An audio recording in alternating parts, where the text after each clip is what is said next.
이 시간 하나님께서 우리에게 주시는 말씀은 마태복음 5장 38절에서 42절까지의 말씀입니다.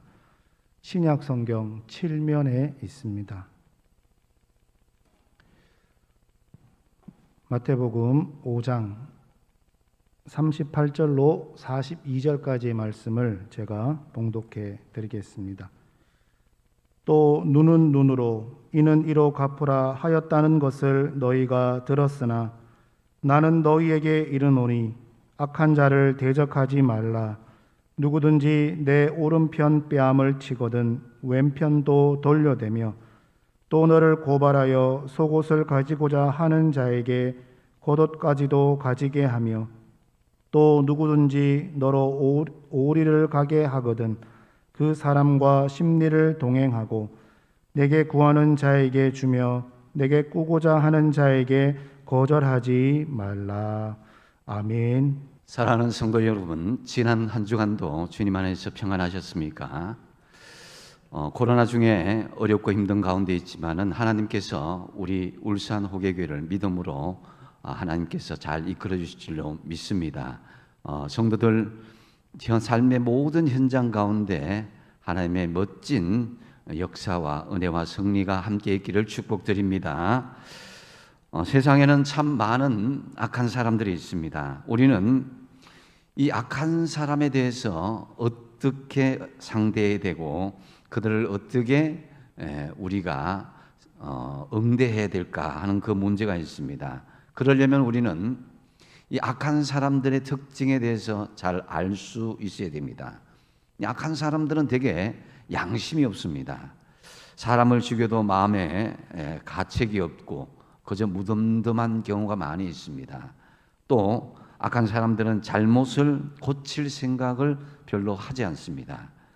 도적질하고 감옥에 가서 회개하는 것이 아니라 또 다른 도덕질을 계획하고 또 다른 강도질을 하고 또 다른 그런 나쁜 짓을 계획하는 것입니다. 그래서 사기꾼은 계속 사기치고 간음하는 사람은 계속 간음하고 또 강도질하는 사람은 계속 강도질하는 이런 악하고 힘든 이 사회적인 현상이 왜 변하지 않을까요? 그 이유는 바로 인간의 본성적인 죄악성 때문이라고 생각합니다. 악한 자가 따로 있는 것이 아닙니다. 모든 사람이 다 악한 본성을 가지고 있습니다. 그래서 성경은 로마서 3장 10절에서 12절 말씀에 기록된 바 의인은 없나니 하나도 없으며 깨닫는 자도 없고 하나님을 찾는 자도 없고 다 치우쳐 함께 무익하게 되고 선을 행하는 자는 없나니 하나도 없도다 라고 말씀하고 있는 것입니다. 우리도 이러한 죄성이 있기 때문에 우리는 때로 악한 자들로부터 억울한 일을 당하게 되면 우리 스스로도 보복하고 싶은 그런 악한 심리가 작용하는 것을 볼 수가 있습니다. 이 인간의 보복 심리는 상상을 초월합니다. 우리 속담에도 대로 주고 말로 받는다라는 그런 말도 있듯이 중국 무술 영화를 보면은 대부분 사부나 가족들의 복수하는 그런 스토리로 전개되는 것을 볼 수가 있습니다. 성경도 마찬가지입니다. 창세기 34장에 보면은 이 디나 사건이 있는데요. 야곱의 아들인 시몬과 레위는 동생 디나가 세겜성에 놀러 갔다가 디나가 성적인 농락을 당하게 되자 세겜성의 남자들을 죽이고는 속이고는 어마어마한 살인을 저지르는 그런 결과를 낳게 됩니다. 본문 38절에 예수님께서는 구약의 보복하는 법에 대해서 말씀하고 있는데요. 또 눈은 눈으로 이는 이로 갚으라 했다는 것을 너희가 들었으나 라고 말씀하고 있습니다. 이 눈은 눈으로 또 이는 이로 갚으라 하는 이 말씀은 구약 성경에 세 곳에 등장하고 있습니다. 출애굽기 21장 24절, 레위기 24장 20절, 신명기 19장 21절 이 세 곳에 등장하고 있는데요. 이 법을 이 동해상해법이다. 라틴어로 보면은 렉스 탈리오니스라 해서 탈리오법이다라고 말하고 있습니다. 그래서 이 동해 보복법이라는 것은 같은 종류로 상해로 보복한다라는 것입니다. 그래서 이 말씀의 의도는 이는 이, 누는 눈, 이것은 이 보복의 한계를 둔다는 것입니다. 그만큼 대갚아 주라는 그런 의도라기보다는 그 이상은 보복하지 않도록 하는 제한선을 두는 것이죠. 한 대 맞았으면 한 대만 때리되 그 이상의 복수는 하지 말라는 것입니다. 그래서 더 이상의 복수와 보복의 비극이 번지지 않도록 피해를 최소한으로 줄이는 방법인 것이죠. 그래서 이것은 엄밀히 보면은 보복의 법이라기보다는 자비의 법이다, 사랑의 법이다라는 거죠. 또한 이 보복은 개인적으로 하는 것이 아니라 국가의 법과 권위를 통해서만 진행되어야만 했습니다. 자신이 한 대 맞았다고 해서 사적으로 그 사람을 직접 때리는 것이 아니라 공적인 법 집행 기관인 법을 통해서 그 사람의 죄를 심판하도록 했던 것입니다. 만약 이 법이 공적으로 사용되지 않고 어떤 개인의 권력과 이익에 사용된다면은 그 나라의 기강은 무너지고 말 것입니다. 이처럼 하나님의 율법은 자비롭고 공의로운 법으로 집행되었다라고 할 수 있습니다. 하지만 예수님 당시 바리새인과 서기관들은 인간이 복수하고 싶을 때 복수하도록 이 동해해상법을 오히려 그들에게 복수의 하나의 수단으로 변질시키는 일들이 벌어졌습니다. 그리고 더 심각한 것은 공적으로 사용해야 될 법을 사서롭게 개인적으로 자기가 마음대로 보복하는 것으로 이 성경을 인용하게 되었습니다. 그래서 주님께서 39절 상반절에 말씀합니다. 나는 너희에게 이르노니 악한 자를 대적하지 말라고 그랬습니다. 서기관과 바리새인들은 눈은 눈으로 이는 이로 갚으라는 말씀을 왜곡하여서 악한 자를 대적하라 이렇게 가르쳤습니다. 그래서 열심당원들은 로마의 지배에 대항해서 몸속에 칼을 품고 다니며 복수를 하고자 조직적으로 활동을 하기도 했습니다. 그들은 로마 군인들에 대해서 폭력과 살인을 일삼았는데요. 로마 군인들이 가만히 있겠습니까? 이 로마 군인들은 즉시 그들에게 보복을 가하고 그들에게 고통을 가할 수밖에 없었습니다. 그래서 복수는 또 다른 복수를 낳게 되었고 서로가 정오심을 키우게만 되었던 것입니다. 결국 이렇게 되면 사회는 점차로 질서를 잃어버릴 수밖에 없었습니다. 이렇게 된 근본적인 이유는 서기관과 바리새인들이 사람들을 잘못 가르친 그런 연유가 많았습니다. 여러분, 구약의 보상법은 하나님께서 우리를 사랑하시는 것처럼 우리도 이웃을 사랑하라고 주신 것이 바로 사랑과 자비, 공의로 바탕을 둔 보상법이었습니다. 그런데 이 바리새인과 서기관들은 이걸 망각해버리고 악한 자를 대적하라는 쪽으로 자꾸만 말씀을 왜곡하고 율법을 왜곡하기 시작했던 것입니다. 그래서 사적인 개인적인 복수까지도 정당화하는 그런 복수심을 조장했습니다.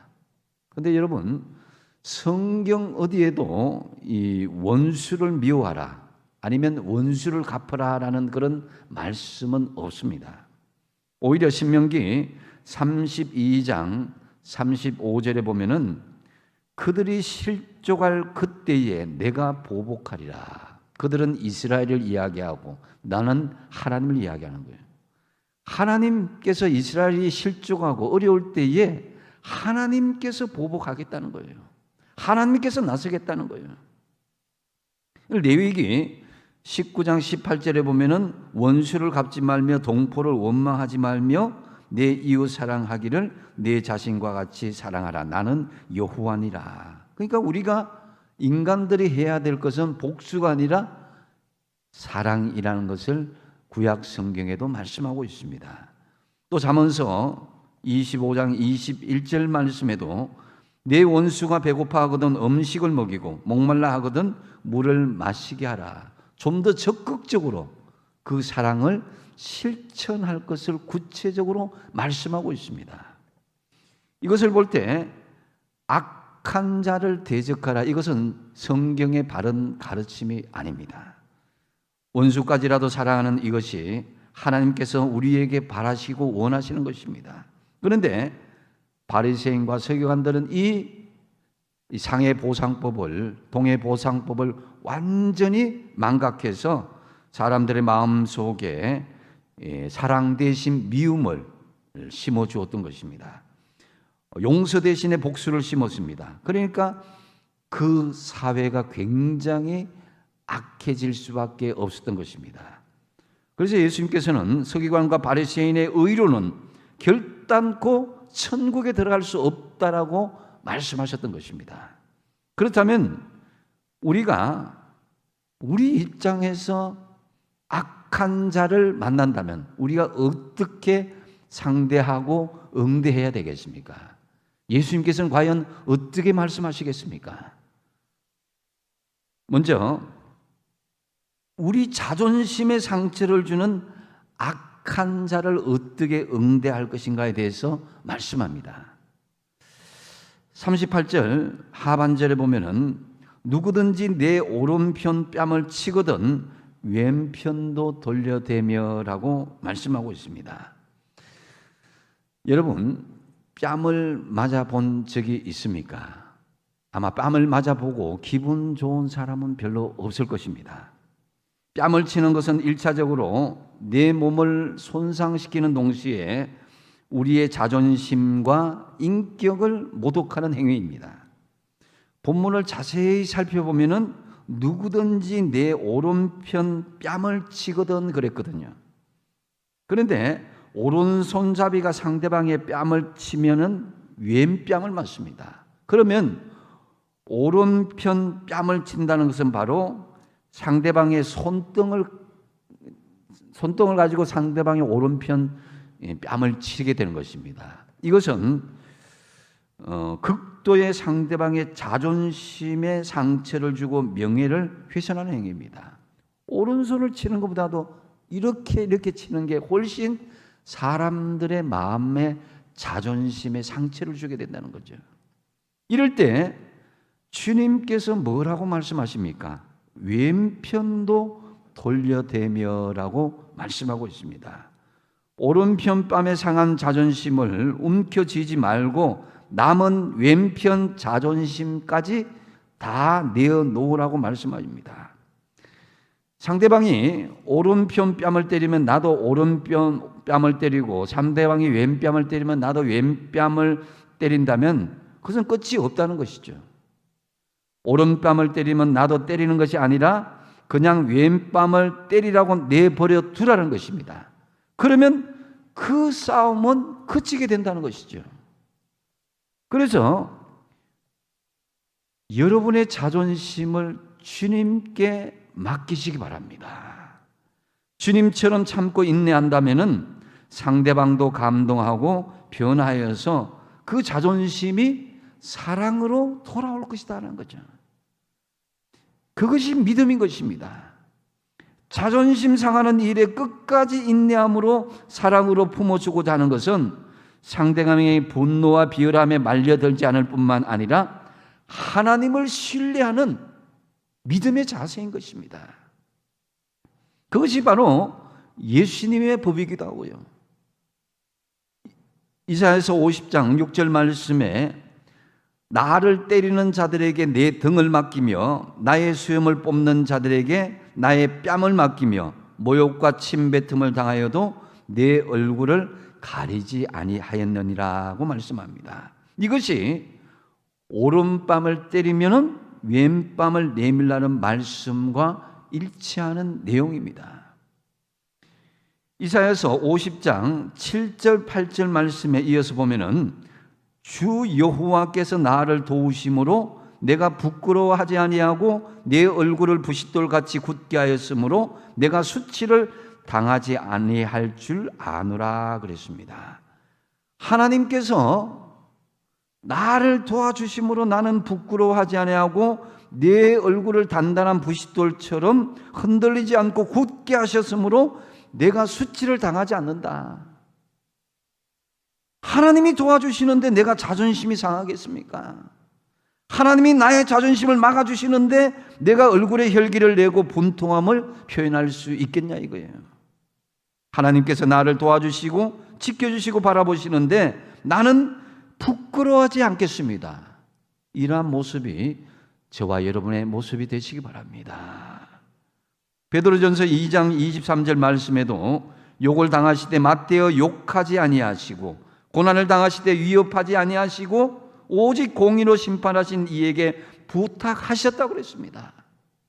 주님은 억울하게 십자가의 고난을 당하셨지만 임의로 보복하지 아니하시고 오직 공의로 심판하시는 하나님 아버지께 부탁한다고 그랬습니다. 아버지께서 다 알고 계시기 때문입니다. 요즘 많이 어렵고 힘든 가운데 그 분통함을 견디지 못한 사람들이 있습니다. 그 마음을 하나님이 아십니다. 여러분의 자존심 상함, 여러분의 상처들 이런 부분들까지도 우리 하나님께서 다 아시고 하나님께 맡기십시오. 상처 주는 사람을 욕하거나 위협하지 않고 오히려 그들을 위해서 기도하는 주님을 바라보십시오. 그들의 나음을 위해서 채찍을 맞았었고 그래서 그분에게 상처를 준 우리가 하나님 아버지에게 돌아올 수 있게 되는 것입니다. 주님은 이제 내가 그 길을 동일하게 걷기를 원하십니다. 지금까지 살아오면서 여러분에게 상처를 준 사람 참 많이 있습니다. 또 상처를 줄 일이 앞으로도 많이 생길 것입니다. 그때마다 주님은 먼저 걸어가신 그 길을 제시하셨습니다. 여러분 어떻게 하실 것입니까? 똑같이 욕하시겠습니까? 똑같이 상처를 주겠습니까? 똑같이 비방하시겠습니까? 관계를 끊고 무시하며 살겠습니까? 십자가에서 내 대신 상처 입으신 주님께서 말씀하십니다. 나를 믿고 네 왼뺨까지 내밀라. 내 남은 자존심을 다 내려놓고 사랑하고 포옹하라고 말씀하고 있습니다. 나의 자존심에 상처를 입힌 자를 사랑하고 품어주시는 저와 여러분 되시기 바랍니다. 두 번째로 보면은 우리에게 경제적인 손실을 입히는 악한 자를 어떻게 응대할 것인가에 대해서 말씀합니다. 40절을 보면은 또 너를 고발하여 속옷을 가지고자 하는 자에게 겉옷까지 가지게 하며 그랬습니다. 너를 고발하여 속옷을 가지고자 하는 자가 있다는 거예요. 이것은 힘 있는 악한 자가 힘없는 그런 사람들을 억울하게 누명을 씌워서 강제로 재산을 탈취하고자 하는 그런 행위입니다. 기본 생존에 필요한 경제적인 재산에 대해서 손실을 입히고자 하는 전형적인 악한 자의 모습인 것이죠. 예수님 당시에는 옷이 굉장히 귀했죠. 그래서 속옷은 무명 옷으로 짠 한 통으로 된 자루와 같은 그런 옷인데 기톤이라는 그런 불리는 옷이었습니다. 이 겉옷은 모포와 같은 것으로 낮에는 의복으로 또 밤에는 이불로 사용하기도 했습니다. 실제 출애굽기 22장 26절 27절에 보면 그 내용이 나와 있는데요. 내가 만일 이웃의 옷을 전당 잡거든 해가 치기 전에 그에게 돌려보내라. 옷이 중요하다는 거죠. 그리고 그 다음 절에 그것이 유일한 옷이라 그것이 그의 알몸을 가릴 옷인즉 그가 무엇을 입고 자겠느냐. 그가 내게 부러지면 내가 들으리니 나는 자비로운 자임이라 그랬습니다. 그만큼 겉옷은 기본 생존권을 지키는 중요한 경제적인 재산이었습니다. 그런데 예수님께서 뭐라고 말씀하십니까? 또 너를 고발하여 속옷을 가지고자 하는 자에게 겉옷까지 가지게 하며 그랬습니다. 재판을 걸어서 속옷을 빼앗아 가려고 할 때에 법적으로 주지 않아도 되는 겉옷까지도 줘버리라고 주님께서 이렇게 말씀하신 의도가 뭐냐 이거예요. 겉옷까지 줘버리면은 가장 기초적인 생존까지도 잃어버릴 수도 있는데, 이게 주님께서 말씀하시는 의도는 두 가지 의미가 있습니다. 먼저 빼앗기는 삶을 살지 말고 주면서 살라는 것입니다. 관대한 마음, 넓은 마음을 가지고 살라는 것입니다. 예수님께서 사도행전 20장 35절 하반절에도 이렇게 말씀합니다. 주는 것이 받는 것보다 복이 있다 그러십니다. 우리는 모으는 일에 집착해서는 안 됩니다. 흔히 안 주고 모으는 것이 부자 되는 것이다 라고 할 수 있지만은, 그러나 진정한 부자, 성경의 부자는 그런 의미가 아닙니다. 그래서 여러분, 성경의 명령, 이 신체의 구조는 받을 것은 받고 내보낼 것은 내보는 것이 기본 원리인 것입니다. 요즘 건강법의 기본은 잘 먹고 잘 자고 잘 배설하는 것, 이것까지 포함되어야 됩니다. 신앙생활에도 마찬가지입니다. 먹기만 하고 내어놓지 않으면 병에 걸리게 됩니다. 과유불급이라고 하지 않습니까? 그래서 무엇이든지 정도가 지나치게 되면 오히려 부족한 것만큼도 못하게 된다는 것이죠. 우리의 가진 것 주님께서 주라고 명령하셨기에 내가 억지로 빼앗기지 않겠다는 그런 삶을 살기보다는 오히려 서로 나누면서 살 수 있는 저와 여러분 되시기 바랍니다. 그 다음에 또 한 가지는 경제적인 권리가 있더라도 그 권리를 집착하지 말라는 거예요. 세상 사람들은 피를 흘리며 투쟁하고 곤모술수를 써가면서 자기의 권리, 자기의 생존권, 특히 경제권을 주장하고 있습니다. 지금도 사람들은 자기가 조금 더 받기 위해서 그것을 투쟁하고 있는 것을 볼 수가 있습니다. 하지만 예수님은 내가 속옷을 빼앗긴다면 기본적인 경제적인 겉옷까지도, 가질 수 있는 겉옷까지도 내어버리라. 이것은 누가복음 10장에 선한 사마리아인을 통해서 확인할 수 있습니다. 그 권리를 주장하는 자세 대신에 그 권리를 이웃에게 내어놓는 것, 이것이 진정한 그리스도인의 모습인 것입니다. 이 사마리아 사람들은 유대인들로부터 평소에 개와 돼지 취급을 받을 정도로 아주 멸시받는 존재였습니다. 그런 천대를 주고 멸시를 준 유대인이 강도를 만나서 피 흘려서 쓰러져 있을 때에 사마리아 사람은 정성껏 치료해주고 자기 말을 태워주며 또 주인에게, 그 주막 주인에게 치료를 부탁하면서 치료비가 부족하면 내가 돌아오는 길에 다 갚아주겠다. 이것이 바로 주님께서 원하시는 진정한 사랑의 모습인 것입니다. 이는 이로 눈은 눈으로 원수는 원수로 갚는 것이 아니라, 그들이 아무리 나에게 해를 끼치고 악한 일을 하더라도 나는 끝까지 그들을 사랑하고 품어주고 보살펴주고 치료해준다라는 그런 의미입니다. 어떻게 이런 고귀한 삶을 살아갈 수가 있겠습니까? 단순합니다. 예수의 마음을 품으면 됩니다.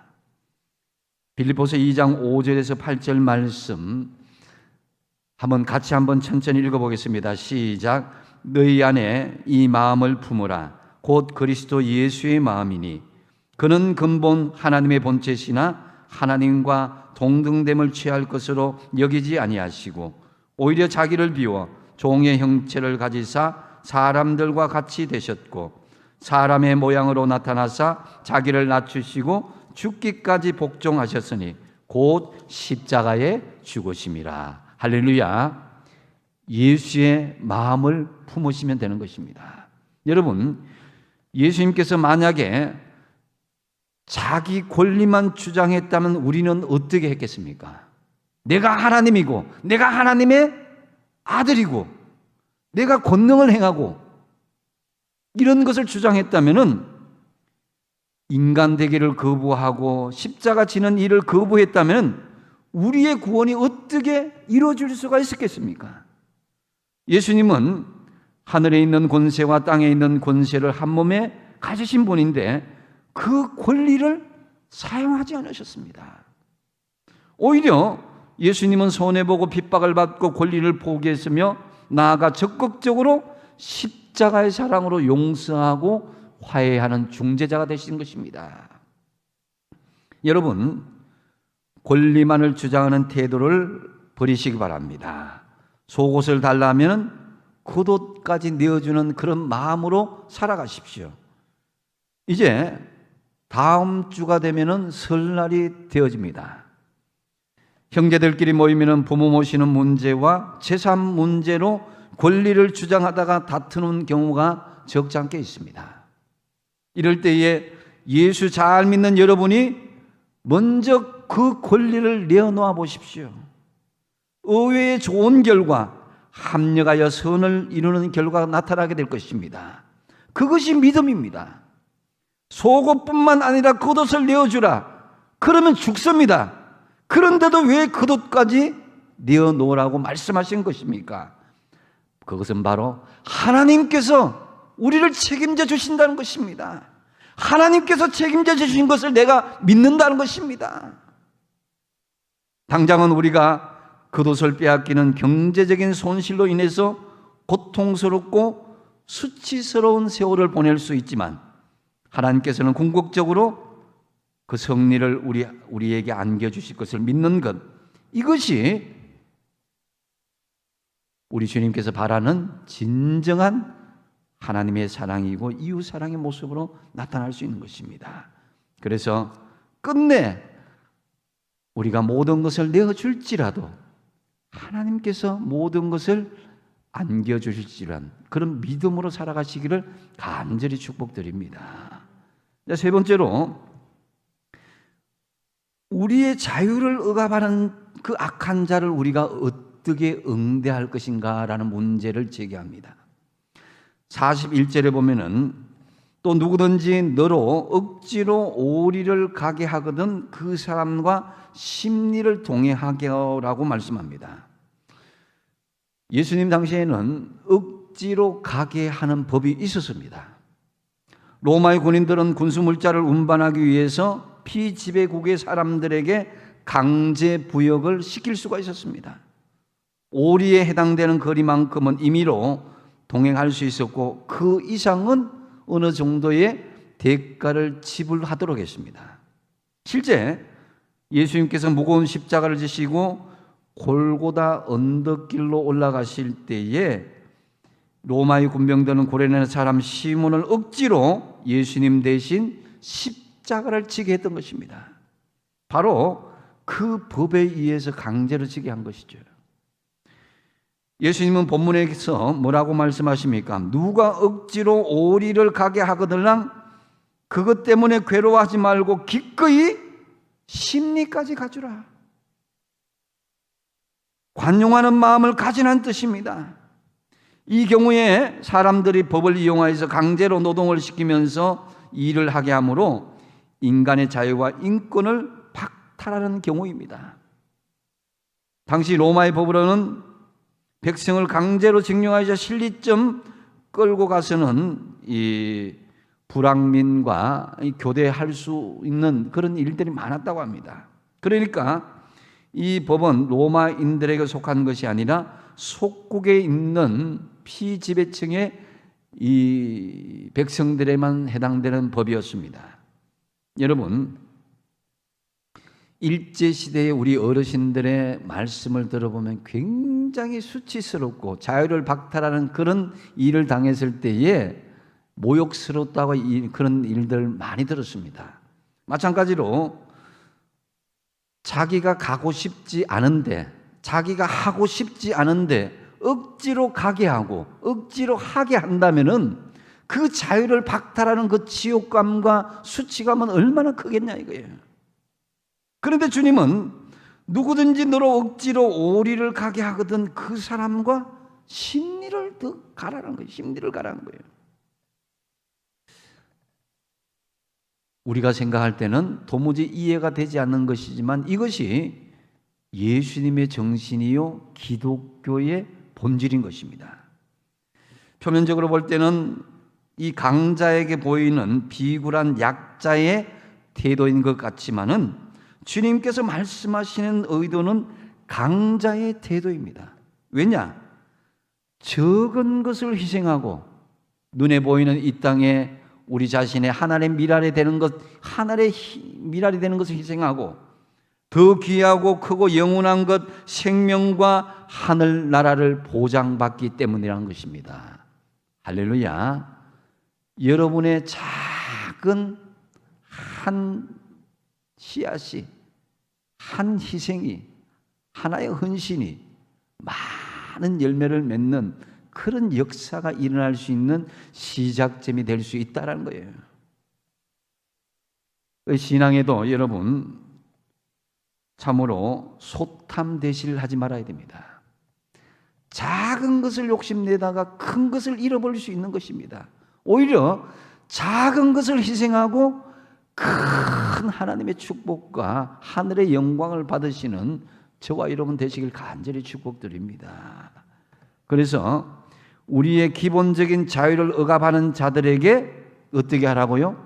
좀 더 너그러운 관용으로 그들을 품으시고 사랑하심으로 예수의 그리스도의 마음으로 사시길 바랍니다. 이제 말씀을 맺습니다.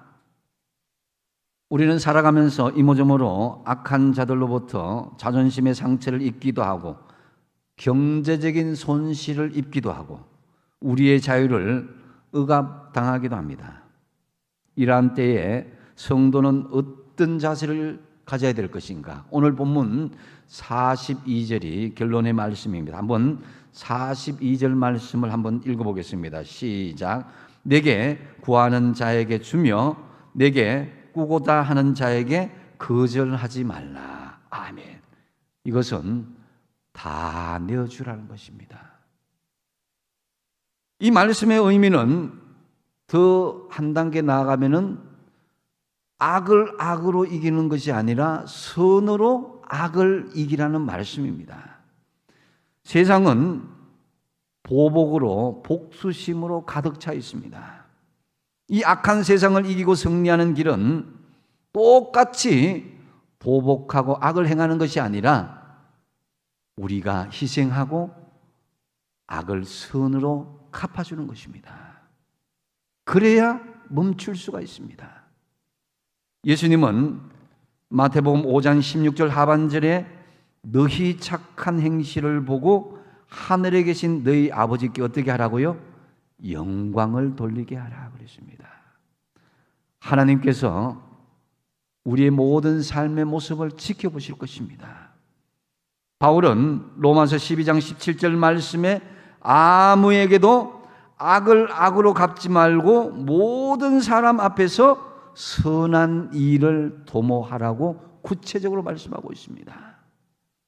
그러면서 로마서 12장 21절 말씀에 같이 한번 읽어보겠습니다. 시작. 악에게 치지 말고 선으로 악을 이기라. 아멘. 우리는 악한 사람들로부터 자존심의 상처를 받고 경제권이 침해를 당하고 자유가 억압당하는 그런 일들을 당하면서 살아옵니다.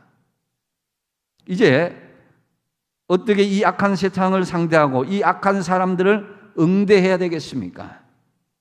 이기는 방법은 선으로 악을 이기는 방법 외에는 없음을 성경은 분명히 말씀하고 있습니다. 첫 번째로 자존심의 상처를 입을 때 주님의 사랑으로 다 포용하고 자존심을 내려놓으십시오.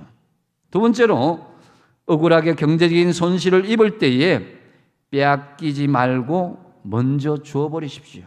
권리가 있더라도 집착하지 마십시오. 세 번째로 자유를 억압당할 때 더 너그러운 관용의 자세로 품어주시고 사랑하십시오. 그리함으로 예수님의 십자가의 사랑으로 어떠한 악한 자를 상대하더라도 다 내어주고 관용하고 사랑하심으로 선으로 악을 이기시는 저와 여러분 다 되시기를 바랍니다. 기도하겠습니다. 사랑의 아버지 하나님 감사합니다. 어렵고 힘든 상황 가운데서도 저희들에게 귀한 하나님 주일 예배를 허락하여 주시고 말씀으로 저희들 새롭게 해주시니 감사합니다. 우리에게 많은 악한 일들, 악한 상황들이 있습니다. 오늘 주신 말씀에 따라서 어떠한 악한 상황 가운데서도 하나님 참으로 다 내어주고 관용하고 사랑함으로 선으로 악을 이기는 믿음의 성도들 다 되게 하여 주시옵소서. 예수님의 이름으로 기도하옵나이다. 아멘.